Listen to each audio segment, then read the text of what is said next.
Good evening and welcome to this week's episode of Sunday Night Live. We have some technical glitches today, so I apologize for being late. Boy, we had all kinds of issues. We had Yeah, audio we did. issues on several different devices. So now we had to go old school. Frank and I are both coming to you on our mobile devices. However, my green screen background is green because I'm not in my normal studio camera. Anyway, we pivot and we make do with what we have. So, well, Frank, welcome to the show, man. Thank you, sir. I appreciate it. Very, always a pleasure being here and chopping it up with you, sir. Of You course, we're not know, doing it over steak tonight, but hey, we're here nonetheless.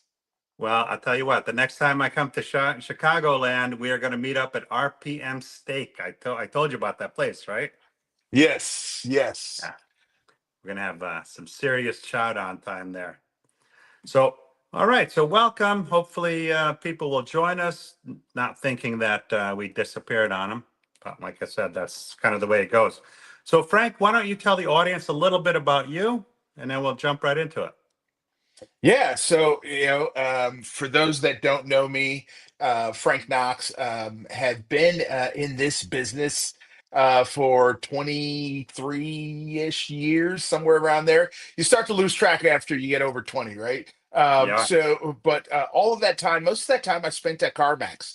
For those that don't know, all of it spent in the acquisition space, doing nothing but figuring out how to acquire cars at scale and do it profitably, right? Like that's the key. How do you do it and do it profitably and do it in a way that you can continue to grow the organization? So did that for a number of years. One of the final projects that I was a big part of launching was Max Offer, which I know a lot of dealers know that and use that at this point. And then ventured off down to South Florida, where I was the director of purchasing for Off Lease Only, one of the largest independent dealers in the country, again, once again, doing acquisitions at scale. And then, before that, moving into another venture where was working with Justin Campbell and Unique Auto. We launched a sourcing division for dealers. So Unique Auto, being a wholesale dealer, had a really good grasp of wholesale, but we wanted to figure out how do we go and help dealers to acquire inventory. And how do we help them? So we started that business. That was probably about 2 years ago. That business is still very much thriving, and unique auto sourcing continues to be a big part of helping dealers across the country go out and source cars at auction. The one piece of that puzzle that was missing, though, was how do we acquire cars and source cars for dealers from consumers? So that moved me into what I'm doing now and working with Auto Acquire AI and figuring out ways to go out and use AI and machine learning to help dealers go after customer cars. So it really is two separate channels of figuring out, hey, how do we help dealers acquire cars from the auction, and then now how do I help dealers acquire cars direct from consumers? So really, it's been a fantastic ride, and it only keeps getting better as I continue to really do nothing but really help dealers find inventory, which is only going to get more and more challenging in this space.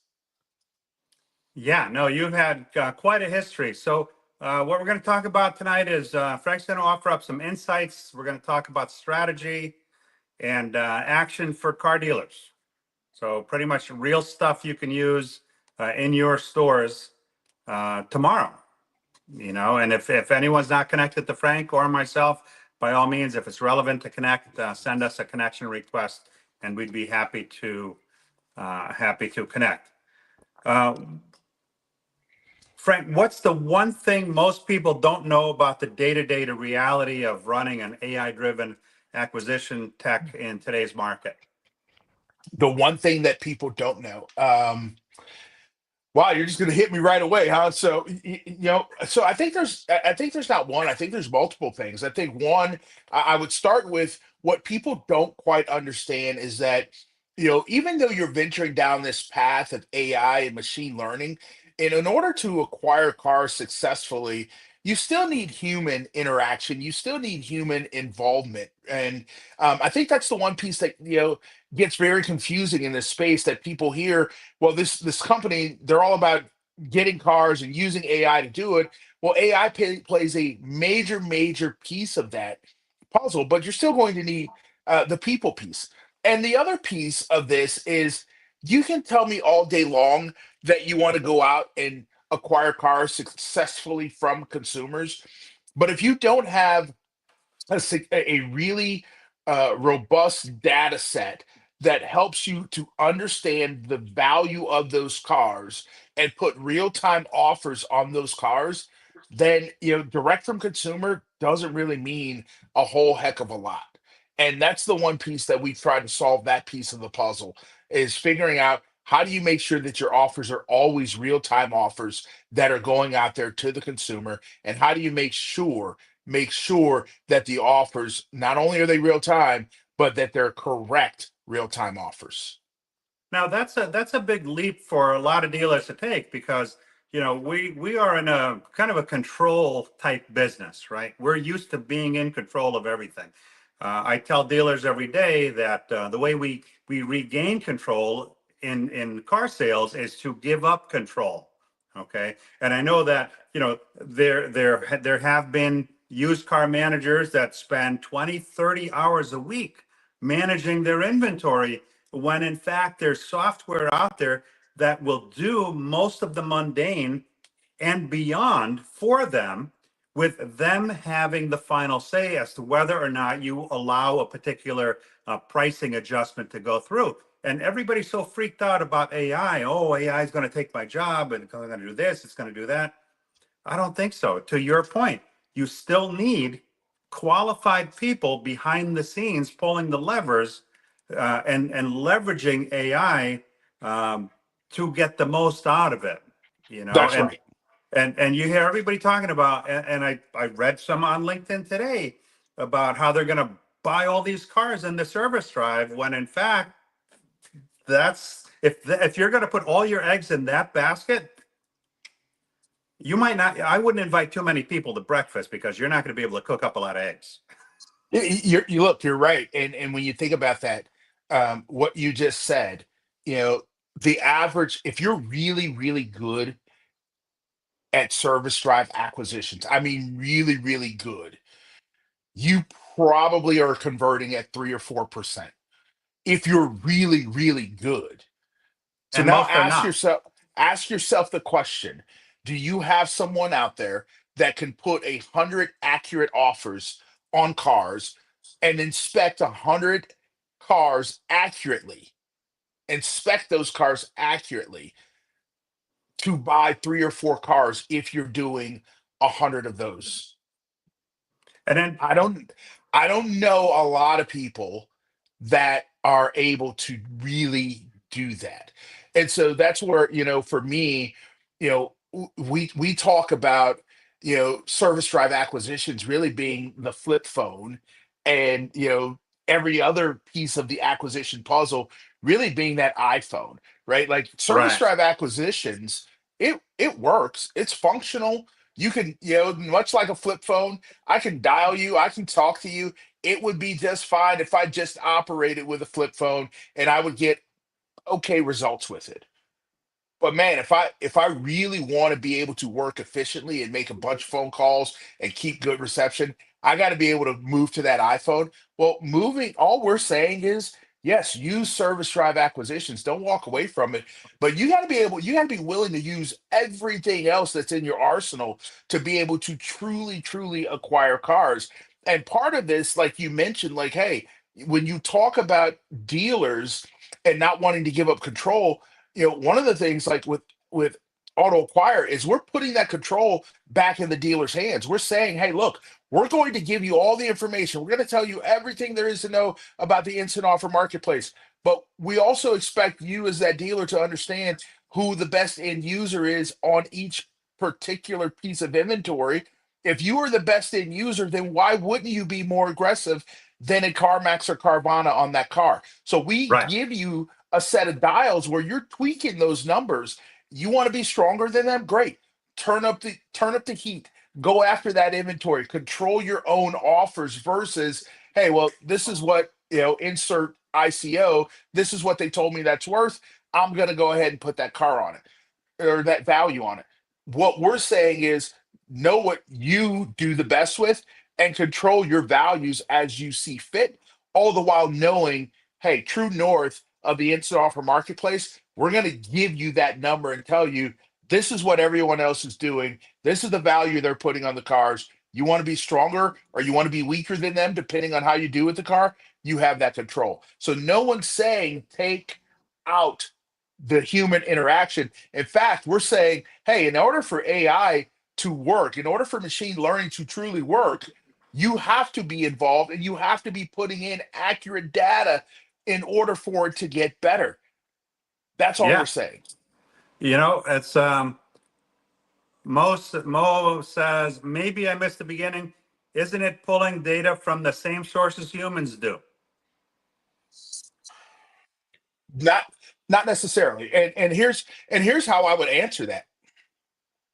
Here's how I would answer that. Because for me, when I think about is it pulling the same information, I would say no. All the years that I was appraising cars and putting values on cars, I never had the ability to look at as many values as AI is able to and pull the aggregate of that information and then be able to hand that over to a dealer and say, hey, here's the average of 100,000 offers. Where do you want to be on those on your value?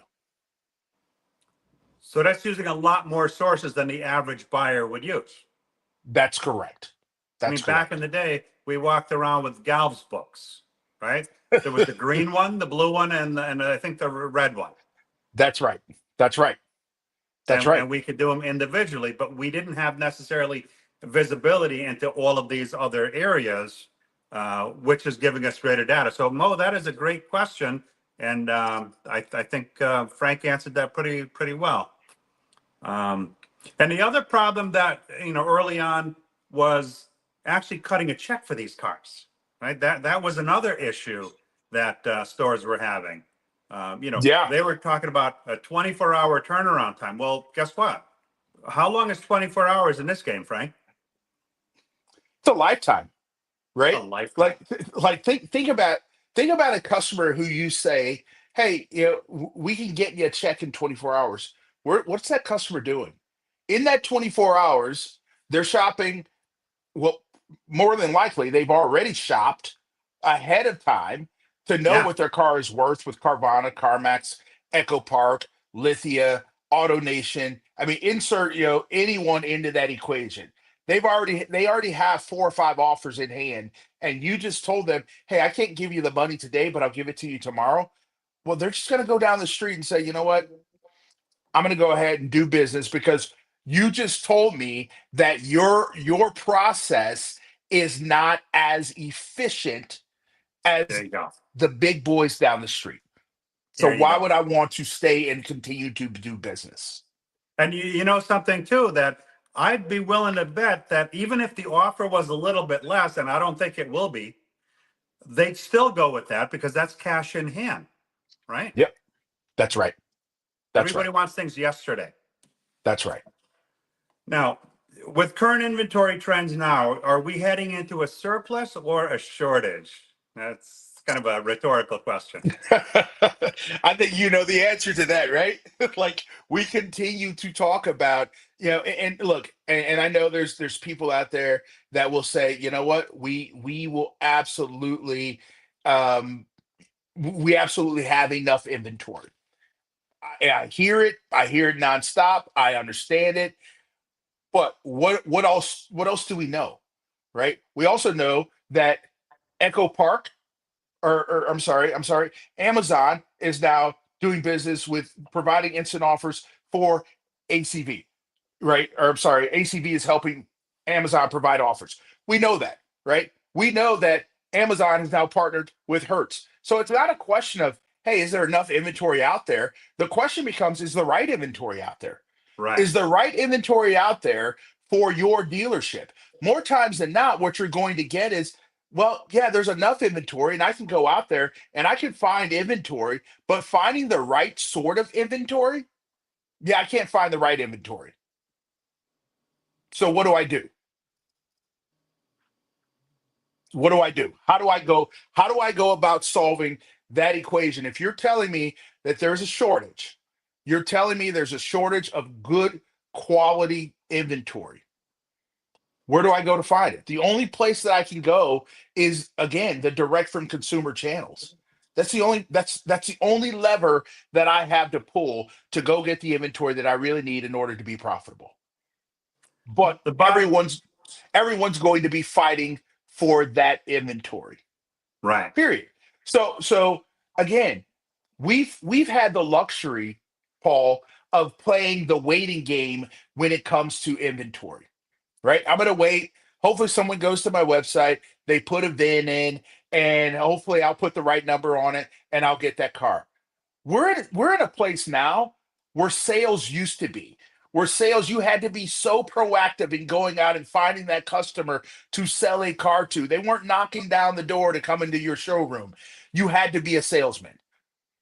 It is turning into that, in my opinion, on the acquisition side, where you've got to be very active, you or proactive, I should say, in going out and finding customers who maybe that customer didn't want to sell their car. Maybe they had no intention of it, but I'm going to put an offer on it anyway. Right. Maybe I'm walking through the mall parking lot and I see, hey, that's a nice car and it's got, somebody's got a for sale sign. And now I'm at a place now where, hey, I need to take down that number and I need to call that person to try to get that car bought. This is where, to me, this is where acquisitions is going. And this is why, in order to truly be an acquisition outlet, I would say, Yeah. you have to put as many cars in that funnel, in the top end of that funnel, as you possibly can get. And Yeah. then, and so again, this is where AI starts to come in and take over. I need to go out and I need to scrape as much data and pull as much data as I possibly can, throw it in the top of the funnel, and as it trickles down, the human interaction becomes a little bit more and a little bit more at each stage until I get that customer to trickle out and say, now I can make an offer. I want to buy your car. The car market's really not that different than the real estate market in ways, because we've seen people sell their homes because the values were so stupid, and move into other places. Some of them made bad decisions, but the fact of the matter remains, they sold their homes because they got so much money. I have a friend down in Florida who wants to come back. It's not looking so good because right now the real estate in Florida is having some challenges. Having other friends locally that, they got all this money. They had all these great plans, but those plans fell through. But guess what? The closing on their house did happen. So to your point, yeah, if somebody was aggressive and they gave a number that somebody was, you know, would look at a little bit differently, then yeah, you could be very successful at that. But your point is, you need to be everywhere, right? There are That's too right. many people, and I was a little guilty of this myself. Early on when we started talking, I was the anti-auction guy until you educated me, and I fully grasped and understood. Yeah, you need to pull from all these sources because now, we're competing with the likes of Amazon, Hertz, Carvana, CarMax. That's going to impact the pricing in ways that aren't necessarily to our interest, right? That's right. And so again, and I've sort of coined this, right? Like you've heard me say it in a number of people. Like there are no bad channels. There's just bad Right. strategy. And, Correct. and so when I say that, it really is to say, look, I don't. If you told me, hey, I need to go out and I need to find a Ram 1500 night edition with the big screen, with with the big roof, with the 22s, am I going to get that direct from the consumer? Probably not. I'm probably not going to get that car directly from the consumer. Why? Because they're in love with that car and they don't want to sell it.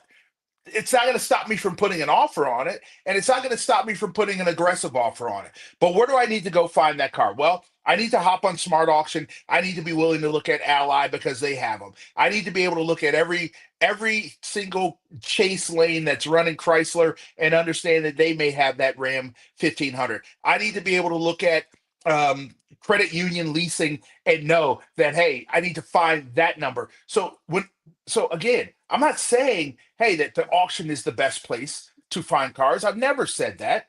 In Part of the fact, strategy. it's a part of your strategy. All the years that I spent, even at CarMax, we knew that we were trying to move our self-sufficiency number, meaning the number of cars that we can get from consumer. We wanted that number way back when. This is going back to like 2008, 2009. We wanted that number to be about 55% self-sufficient. Well, we knew that, hey, look, if we can get to that number, that's going to take a lot of pressure off of us having to go to the auction. We never thought that the auctions would be a place where we had to live and die. Even back then, we didn't want that. Now, fast forward to 2025. No one wants to live and die in the auction lanes. No one does, but it's necessary. You have to go there. You have to be willing to go there, and you have to have a solid strategy and understand how to interact when you're at the auction. The problem with the auctions are that there are so many people that don't know how to work the auctions that it wreaks havoc for those that actually do know how to work the auctions. It's like going to the casino and watching a gambler that doesn't know how to play the game screw it up for everybody else. That's a great analogy. Think about this. If you're sitting on a blackjack table and you Yeah, got five people that don't know what they're doing, and you're the one person that knows, how long are you going to sit at that blackjack table before you say, you know what? I'm out. I'm done. I don't want to lose any more money waiting for these other five people to learn the game. yeah, That's what happens when we're at the auction, right? And it yeah, happened, and it started to happen as we came out of the pandemic.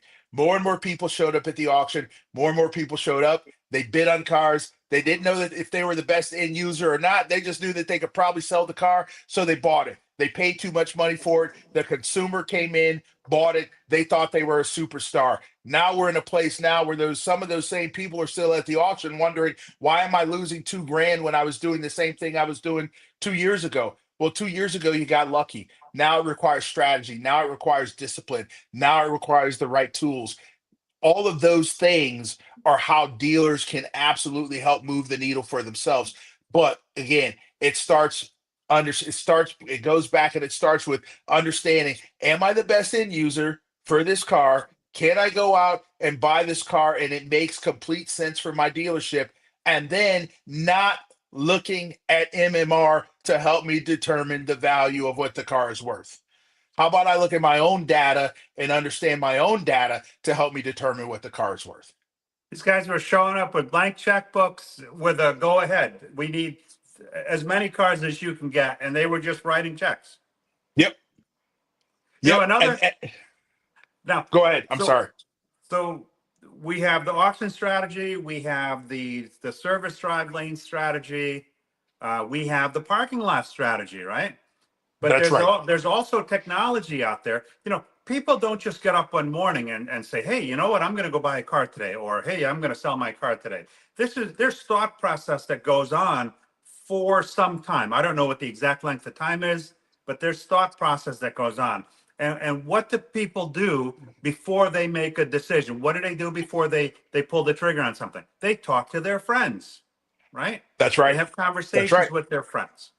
That's And a right. lot of these conversations happen in social media, right? That's right. I don't know how many people are aware of this, but there is software available today that listens in on all these social channels, and you can set it to specifically listen for car conversations, people talking about looking to buy a car or looking to sell a car.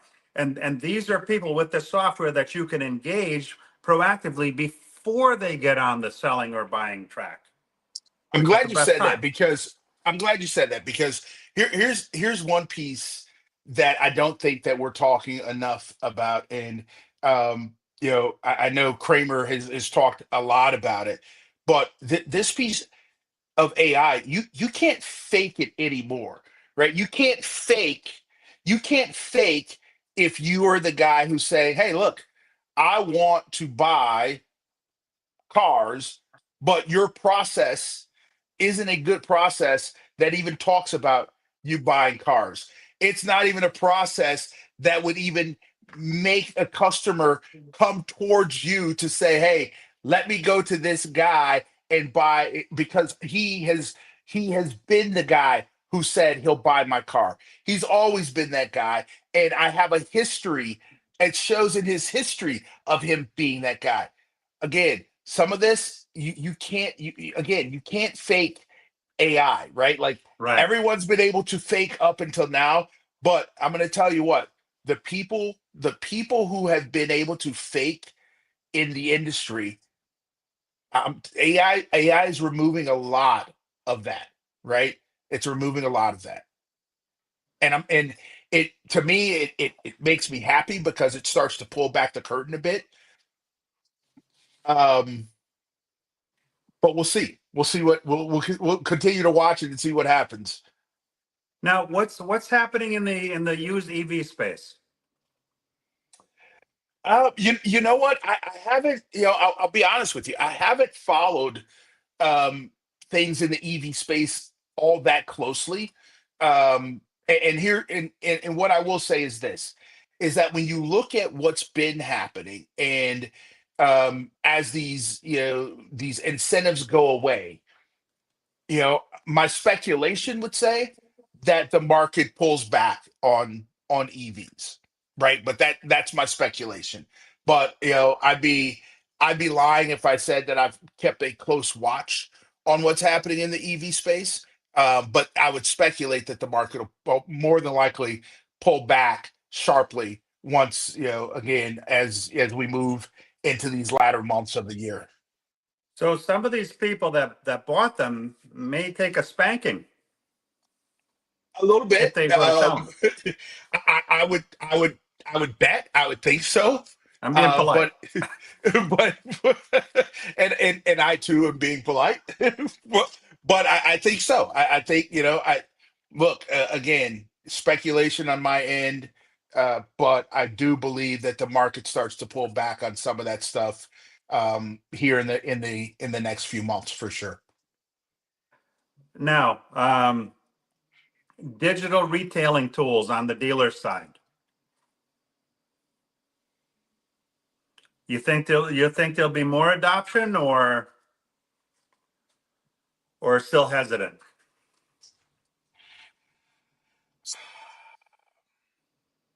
I think there's going to be more adoption.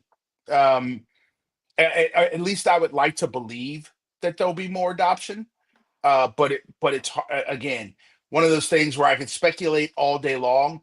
But I would really hope that dealers are quickly waking up and saying, you know what, there's something different that I need to do because everything that I've been doing, it's not working for me. Kenneth, this guy.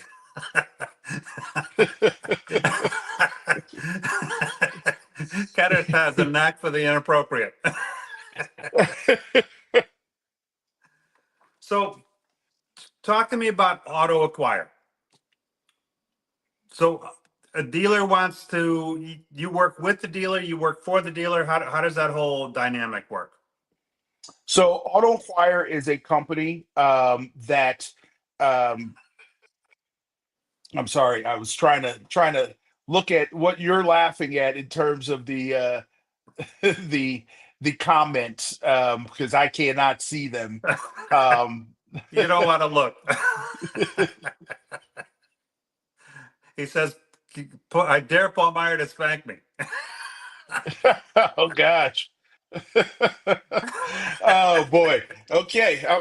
You know what? I'm sorry I looked. Some things can't be unseen, man. Oh man. Okay. So look, yeah, auto acquire.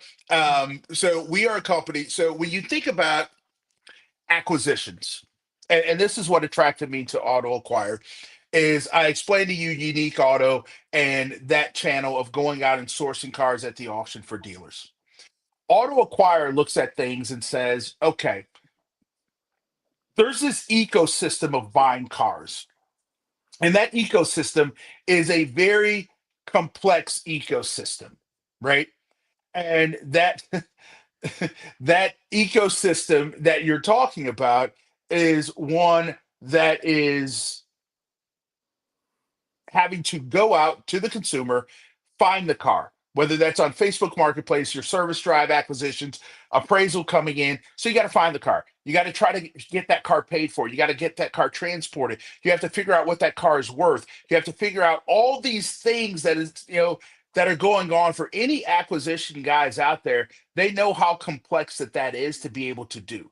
And it was very disjointed because you had to go here and get the offer and you plugged it into this system, and then you had to figure out and go to this transportation company, and then you had to go here and figure out, hey, how am I going to inspect the cars? All of those things that you're talking about is why Auto Acquire was born, because what we said was, okay, how do we initially, Anthony Montero came to myself and Takaputo as strategic advisors and said, "Hey, give us your opinion. How do we get this system?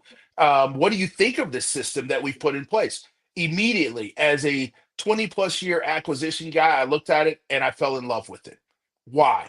Because one, we're going to not only go after your service drive acquisitions, but we're going to go after every lead that comes into your store. We're going to go after every customer that comes into your store, and we're going to make sure that all of those customers have an offer. And that offer is going to represent the instant offer marketplace. And that offer is going to be one that you've adjusted based on your understanding of your own inventory and your own market. So that's number one. And then from there, we're going to pepper them with offers over and over and over again, using some automation, using AI and machine learning to make sure that the offer remains accurate. But we're going to take a page right out of Carvana's book and say, look, we know that the customer doesn't sell their car on day one. So how are you going to follow up? Mr. Customer, Mr. Dealer, do you have enough people to follow up and keep calling 100, 200, 300 customers over and over again? Or can we put something in place that can take that heavy lifting off your plate? So there's that part of it as well. So the combination of being able to see a customer's car with, hey, I can grab your name, I can grab your phone number, and I can tell you every car that you own, and then put a value on those cars, is for every dealer out there that's listening. It's something that you hear and you go, yeah, if you could do that for me, it gives me the ability to be like a Carvana and throw as many offers out there as I possibly can, in hopes that they, again, I'm putting as many offers in the top of the funnel It's to see what numbers. trickles down, and I can buy those cars. I don't care. And this is where this is where dealers start talking about look to book. Well, what about my look to book? What's that? I don't I don't care about your look to book. Doesn't matter what your look to book is. I don't care if you throw 1,000 offers out there and you buy 50 of them, right? If you could use technology to throw the 1,000 offers out there and you still can buy 50, why wouldn't you continue to just do that and say, you know what? I don't care about what my look to book is. What I care about is how many cars I have on my lot right now.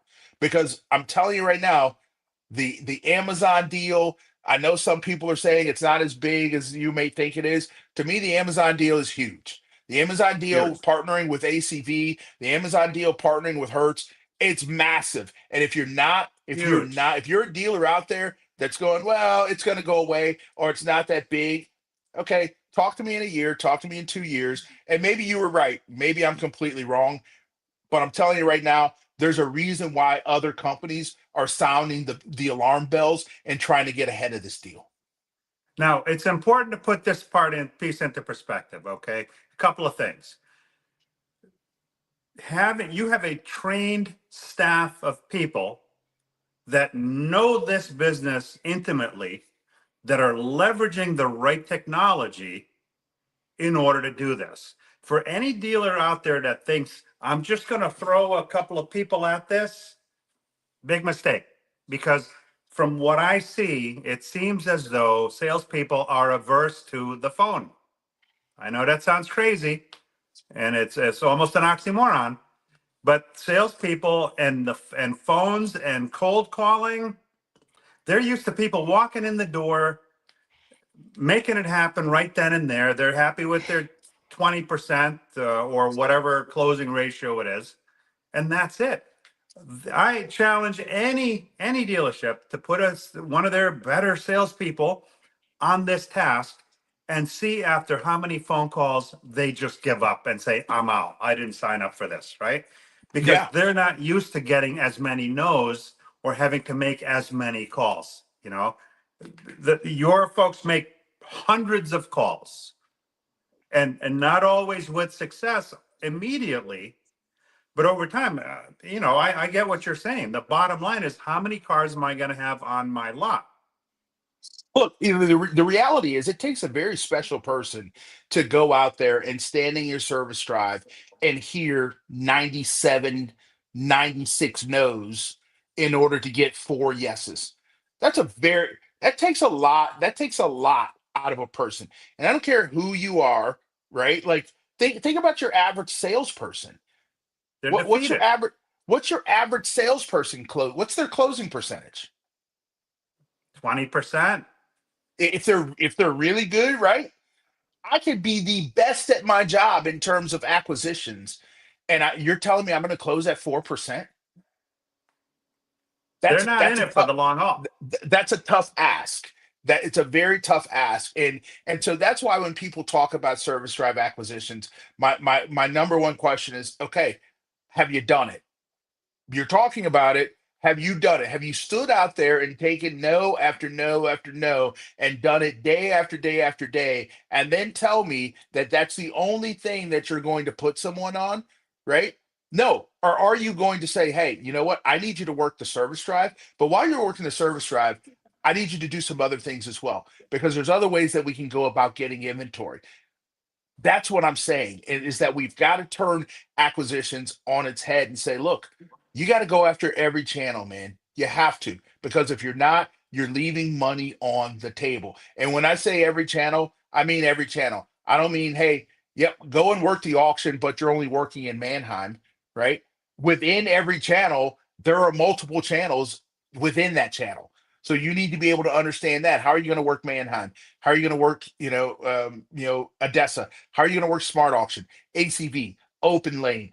How are you going to work all of those channels? And do you have the skill set to do it? Service drive acquisitions, in-store acquisitions, appraisal lanes, all of those things. There's different ways to handle them. So why not lean on technology to allow technology to help you weed some of that stuff out?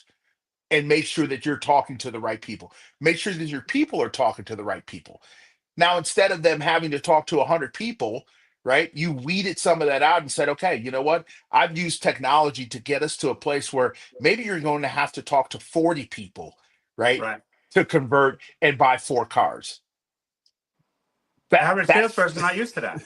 right, but it feels a lot better. I'd rather talk to 40 and buy 4 than talk to 100 and buy 4, right? Like give me the 10% closing rate. I'll take that all day long. Now, compare this to, let's say, a buy center. The dealer sets up a buy center. How's this? Do they have the same caliber of people? Give us some dynamics on a buy center.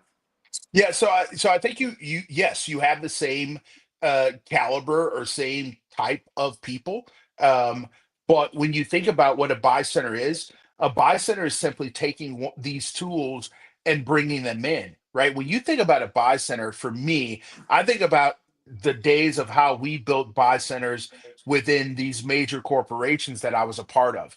Yeah. And there was a need to have this buy center stack, not just, hey, I'm going to go about it and buy cars from this one channel. It was, hey, I want to have a buy center, but I need 2 people over here that are able to do this. I need 2 people over here. And this is, I want these people focused on appraisals in my store. Every customer that walks through my door is getting an appraisal on their car. I need that from those people. I need these people to focus on Facebook Marketplace, or whatever source that you're going after, Craigslist or Bring a Trailer or any of the sources that are out there that are selling cars. I need you folks, I need these people focused on that. I need these people over here focused on the auctions and going after those cars. I need this one person who's only going to build relationships with rental car companies, and he's going to focus on going after the one or two rentals that might make sense for me, right? So now you've got this sort of staffing model that's focused on every single channel, but it doesn't stop there, because now you have to start bringing in layers of, well, what about my social media presence, right? Who's going out there and telling, everyone on social media that we buy cars? What is my marketing plan going to look like? What is my pay? How am I going to get these cars paid for, right? What's my floor plan? Am I going to be able to floor some of these cars?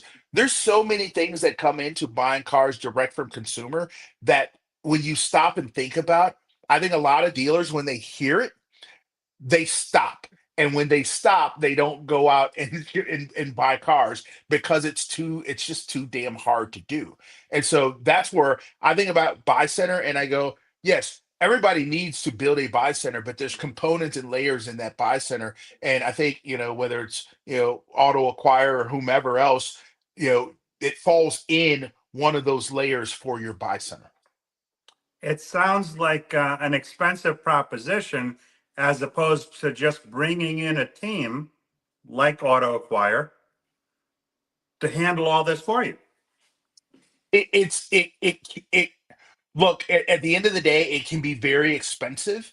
Um, but the one thing I know is that it's very worthwhile, right? So, it's something that, when you talk about building a buy center, you have got to be committed to it. It's not something that you wake up and go, hey, you know what? I think I'm going to go out and I think I'm going to do this thing. No, no, no. It's something you have to look at and say, you know what? If I'm going to go down this path, then I need to make sure that I am fully committed and that I am going down this path for the long haul, not just in the short term. Let's see here. All right. So Shahi says, what's a salesman? Think of them as a translator. They take the messy jumble of what a buyer wants, decode it, and hand it back wrapped in a product they sell. If they actually know the inventory and what they're talking about, the whole game boils down to budget. After that, it's personality and human connection that seals the deal. No magic tricks, no smoke and mirrors, just knowing your stuff and making the buyer feel like they're not buying from a stranger. Sales is sales, right? Yeah. The basics here. And Spencer C says, Craigslist, think Auto Trader. But if Auto Trader had spent 3 weeks down the pub and forgot to bring the rules. Okay. Interesting comments here tonight. And Shahi says, a car isn't just steel and rubber. It's an extension of the owner's personality, the salesman's real job. To confirm the car doesn't just fit in the driveway, but that it fits the buyer. And William Rochelle says, hey, everyone. Huh. Interesting. So it's a big leap of faith, right, for the dealers to get into this game, because it requires a pretty massive commitment. Yeah. So here's what I would say. I don't think it's a leap of faith, though, Paul, because when you really think about it, others that have gotten into this space, they're already winning. So is it really a leap of faith if I can look and I can see people that are already having success in this space? I don't know that I don't know that it's a true leap of faith anymore. It's, hey, you've been told, you've been pointed that this thing works. So why But are you not for the why dealer, are you though, not why are you not jumping into it head first if you know that this thing already works? I'll tell you why. Because it seems the mentality has completely changed from what it was to what it is. I remember back in the day, we'd spend thousands of dollars on unknown products to go after market, thousands. And it seems that's evolved into a You need to prove to me that my competitors have taken all of my customers, show me the names, the ROs, and show me that it works. And then maybe I'll do a trial for 60 or 90 days to see whether or not I want to get in. That's what I mean by that. Yeah, yeah, and I could see where I see your point there for sure. I guess when I think about like a leap of faith, um, I guess I'm looking at it and saying, you know what, it's not truly a leap when so many out there have absolutely proven that this works, and they have done it, and they've done it at scale, and they've done it in a way that it's a moneymaker and it's profitable for them. Just go talk to the J.R. Toothmans, right? Go talk to the Rob Dells. Go talk to the CarMaxes and the Carvanas. Go talk to any of these major players that have put acquisitions first and tell me that it's still a leap of faith. No, those guys, they're already getting the results that your dealership could have, except you're still standing on the shore watching the boat pull away from the dock. And it's only going again, if it were, and I say this because I'm passionate about it, if it were a leap of faith, Amazon wouldn't be dipping their toe in the waters. It's huge. They're the like, most like, respected like buying they place in the just world. they wouldn't. And here's the great thing. Amazon themselves aren't they're not dipping their toe in a way that it doesn't benefit the dealer. It's going to help the dealer. But hey, Mr. Dealer, if you're listening, you got to have the product for Amazon to help you. Because even if you're not on the Amazon program, guess what Amazon is doing? They're bringing more attention to used cars, bringing more shoppers into the used car marketplace. Either you have the inventory or you don't. And those who have the inventory win. Those who don't continue to struggle. Now, let me ask you this. Amazon is pretty strict when it comes to the customer, right? It Yep, seems like they make everything about the customer, which is why people have no problem in buying stuff from them, right? We that's have right. Amazon deliveries every week. It doesn't matter what it is. If I don't know what the product is, I just describe what it is and I buy it from them. I have confidence and I have faith that I'm going to buy a product that's good. And if it's not good, they're going to help me by having the seller stand behind it. Are they going to your knowledge, are they going to exercise some of these consumer first policies over the dealerships? And what I mean by that is, you know, look, there are a few people in our business that kind of make the rest of us look bad. That's Okay, right. that's just a fact. Well, and look, I went through and I read the the procedure for being able to sell a car if you're a used car, if it's a used car.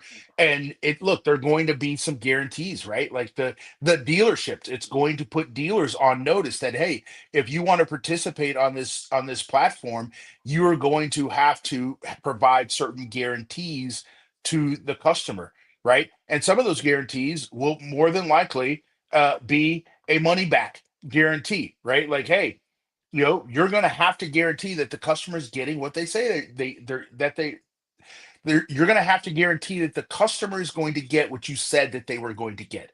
Right. No different than what a Carvana, a CarMax, or anyone else that's selling online, they're doing the same thing. I told you before, and I'll tell the audience. So my Carvana experience, within 45 minutes, I had a car sold and bought on Carvana. And it wasn't, it was a harder to find car. It was the car that my wife chose and picked out, but it was the right one for her. That car showed up. It was exactly how they described it. The photographs were exactly as it was, in person. It was exactly what the photograph showed, right? I had no questions, no comments other than to sign the paper and get that guy out of my driveway so we can move on with our day. If we're not willing to transact in that transparent manner, then yeah, you probably should be a person who says, you know what, I'm going to stay away from Amazon and I fear what's coming because I'm not there yet. But if And they're you going to are a lose. person that has been calling for transparency in this industry, then you're welcoming someone like Amazon to step in and say, hey, we're going to hold our dealers that are on our platform to a higher standard. And that higher standard is only going to bring more customers and more awareness to this business and bring more customers and more dollars into every dealer out there that is doing it the right way in their pocket. Again, we started this conversation with saying with AI, you can't fake it anymore. The same thing holds true with these companies like Amazon and again the bigger players out there, the Carvanas and CarMaxes. You can't fake it anymore. You can't be the dealer that's thinking that, hey, I'm going to go out there, rip cars, and still be able to sell those cars and make my 3 grand front end and get my money on the back end and live to fight another day. Because again, transparency will breed success for most of the dealers out there. I think just like Carvana improved our business during the pandemic by causing dealers to shift from what they didn't want to do, to what they're now doing on a regular basis. I think just like CarMax listened to customers way back when, gave them what they were asking for, and they became successful with it. Just like now, I think fast forward to Amazon being in the used car space, I think that's only going to make our business better as a whole. And you're right, there are those dealers out there that play the, oh, what's this $3,000 charge that appears? Oh, well, that's that's a whatever charge, right? They're not going to be able to pull that stuff anymore. But the funny thing is, the more things change, the more they say the same. This whole notion of full disclosure and selling and shipping cars is nothing new. I No. put a post out there from the 90s. We were doing that back then, right? And running an eBay store, zoom in on any blemish on any car. They see everything. They had a Carfax. They could proceed with full confidence. Why I'd have monies wired just on Yeah. pictures, listing, disclosures, everything. I didn't have to take one car back. And I shipped cars across the country, overseas, so it's nothing new that we're doing now. We're just doing it at a lot larger scale. And the dealers that don't jump on this bandwagon, they're going to miss out 110%. because They I are. don't know anybody that's not going to buy something on Amazon. I don't know anybody like that. I agree. I agree. And that's again this the technology that's out there in what we're doing, it's going at the speed of light. Yeah. And it's going to get tougher and tougher for the dealers who are standing on the sideline hoping that it goes away. It's going to get tougher and tougher for those dealers to catch up. And Yeah. that's the message that I have for many. Like, I'm not saying to go out there and upturn your entire dealership upside down with AI and put AI into every channel and use automation for everything. That's not what I'm saying at all. And I hope people don't walk away with thinking that. But what I am saying is that there's a way that you can take some of the lifting off of your associates by introducing AI into the right channels. There's a way you can do it with acquisitions. There's a way that Auto Acquire steps in and helps with the acquisition side of it. There's other organizations that will help with whether it's your BDC or your F&I or your service department. It's out there. You're gonna have to do some. You're gonna have to do some homework. You're gonna have to go learn it. You're gonna have to go out there and find the right people to teach it, and then you're gonna have to continue to monitor and stay on top of it, knowing that garbage in is garbage out. If I don't put the Right. right data and the right information in, yeah, it's going to go sideways on me in a hurry. So if there's any takeaway, it would be just that, right? Like go out there and pick up some information. I read, the AI driven leader, and that helped me to understand this space and what was coming at us and what will continue to evolve. I mean, that's just one of several books out there, but someone recommended it to me, months ago. I think I actually heard it on, Clubhouse Friday morning, but I can't remember who said it. It might have been Brian Kramer, but I'm telling you that that helped me. And I would encourage people to go out there and find the information, listen to, podcasts like this. If you're not quite clear, pick up the phone and call someone and say, "Hey, look, I don't really know what you were talking about when you said, you know, using all these various channels and how you would go about doing that." Great. I'm here to help, right? You're here to help. There's several people in the industry that can help get better, because in the end, the franchise dealer is the small guy in this fight. The giants that are out there, they're coming. They're coming, and they're coming fast, and they're coming hard. CarMax, they're not going to slow down. Now you have, Amazon in this battle, and I don't know if it's truly Amazon getting into the battle and if they want to help the dealer or not. But I know what I do know is with them latching on to Hertz, and now they're going to sell Hertz cars. That Hertz is a big player, right? You just took Yeah. a good amount of inventory out of the Away marketplace from that dealers. dealers potentially were buying, right? Yeah. The fall of Car Offer, another channel that dealers could transact on and share cars and move cars around. So there's all these things that are moving in the industry, and it's all moving so very, very fast that we all have to be willing to lean on each other and help each other in the places that we may have some opportunities. The takeaway I have on this is that, there are a lot of dealers that have not jumped into the pool yet, that are still kind of waiting, taking a wait and see approach, right? Yeah, And, yeah, I can't stress enough, it it doesn't hurt you to pick up the phone, get Frank on the phone, and have a conversation to see, you know, maybe you're on the right track, maybe you're not. maybe you're not. But it's at least in your best interest to find this out, because let's face it, you don't have the time that it takes for a learning curve to start at the beginning to learn this, That's right? right. That's right. Even if they use you as a crutch to get started, there's something beyond just waking up tomorrow and saying I'm going to do this, because Yeah. the market's already moving so much faster. Well, it takes dedication and it takes discipline. How did I get a hold of you, Frank? Well, you can reach me at Frank at AutoAcquireAI.com. You can always find me on LinkedIn. You can find me on Facebook. Most out there see me on LinkedIn or have seen me on Facebook, but any one of those ways, you can absolutely get a hold of me. And I'm always willing to have a conversation. And at the very least, I can always point you in the right direction.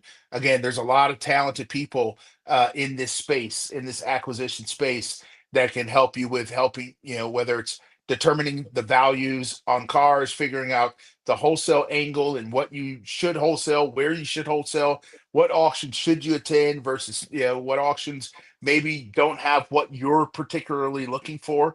But there's so many things, so many moving parts, and again, the goal is really for us just all to get better. Check your ego at the door and pick up the phone, because at the end of the day, the only thing matters is you having the right cars for your customers and to continue that cycle. Any last thought you want to leave us with, Frank? Yeah, again, don't, oh, look, I would say this wholeheartedly. Don't be afraid of, all of this AI talk. It's coming, but it's nothing to be afraid of. It's just a matter of us taking a step back and saying, okay, I'm going to have to go learn something new in order for me to be effective in the future. With that, we wrap the show. Frank, thank you very much, man. Why don't you stay on after we go off here? To those that watched it tonight, again, I apologize for the late start. We had some technical glitches. that took us a few minutes to resolve. But to those that watch live and to those that will watch on the replay, I very much appreciate your support. And we'll see you next time on Sunday Night Live. Thanks for watching.